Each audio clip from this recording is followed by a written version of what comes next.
السلام علیکم ورحمۃ اللہ وبرکاتہ۔ میرے عزیز بھائی اور بہنوں، اللہ رب العزت نے انسانوں کو اس زمین کے اوپر پیدا فرمایا ہے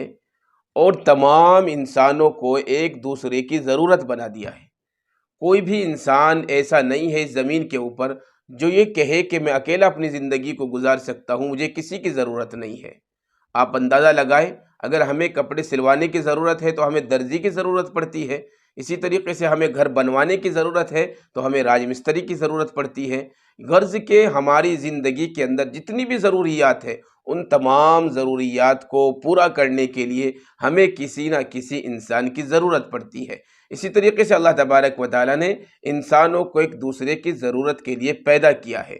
اور میرے عزیزو، ہم اس زمین کے اوپر اپنی زندگی گزارتے ہیں، ہمارا ایک دوسرے سے آپس میں معاملات بھی ہوتے ہیں، آپس میں لین دین بھی ہوتے ہیں۔ تو میرا بتانے کا مقصد یہ ہے کہ جب بھی ہم کوئی آپس میں لین دین کریں، کوئی بھی اپنا معاملہ کرے، انسان دوسرے انسان کے ساتھ معاملہ کرتا ہے، ضرورت پیش آ جاتی ہے تو اس معاملے کو اپنے نبی صلی اللہ علیہ وسلم کی تعلیمات اور ہدایت کے مطابق کرے، اور جو معاملہ ہم ایک دوسرے کے ساتھ کریں اس کو پورا کرنے کی کوشش کرے۔ جو وعدہ معاملے کے اندر آئے اس کو پورا کرے، کیونکہ اللہ کے نبی صلی اللہ علیہ وسلم نے ارشاد فرمایا کہ مسلمان اور مومن سب کچھ ہو سکتا ہے لیکن وعدہ خلاف نہیں ہو سکتا۔ لیکن آج بڑے افسوس کی بات ہے، بڑے فکر کرنے کی بات ہے کہ آج جب ہم اپنی زندگیوں پر غور کرتے ہیں تو سب سے زیادہ وعدہ خلافی ہمارے اندر پائی جاتی ہے۔ آج ہم کسی سے وعدہ کر لیتے ہیں تو ہم وعدہ خلافی آرام سے کر دیتے ہیں، ہمیں ذرہ برابر افسوس نہیں ہوتا۔ حالانکہ جو وعدہ خلافی کرتا ہے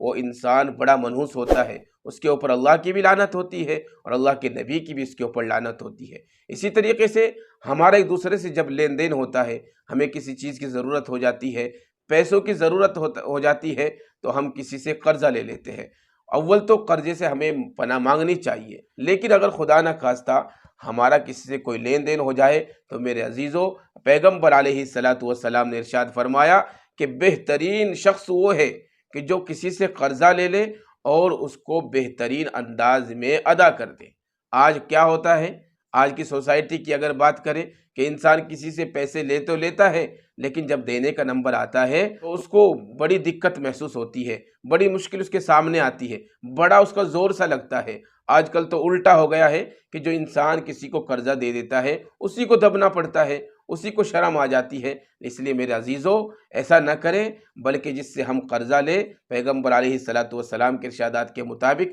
اچھے انسان بنے۔ پیغمبر علیہ السلام نے ارشاد فرمایا کہ جب بھی کوئی انسان کسی سے قرضہ لے اور وہ بہترین انداز میں اس کو واپس کر دے تو وہ بہترین شخص ہے۔ اس لیے میرے عزیزو، یاد رکھے، جب ہم کسی سے قرضہ لے لیں، اول تو اللہ سے دعا کرے کہ اللہ تبارک و تعالی ہمیں ایسے حالات سے بچائے کہ ہمیں کسی سے قرضہ لینے کی ضرورت پیش آ جائے۔ اگر کبھی ضرورت پیش بھی آ جائے تو ایک تو وعدہ کرے اور وعدہ کے ساتھ ساتھ اس قرضے کو واپس کرے اور بہترین انداز میں اس کو واپس کرے، کیونکہ جب ہم بہترین انداز میں کسی کو قرضہ واپس کریں گے تو پیغمبر علیہ السلام کے ارشادات کے مطابق ہم بہترین شخص بن جائیں گے، ہم اللہ کے بھی مقرب بنیں گے اور اللہ کے نبی کے بھی مقرب بنیں گے، اور اللہ تبارک و تعالی ہمیں دونوں جہاں میں کامیاب بنائے گا۔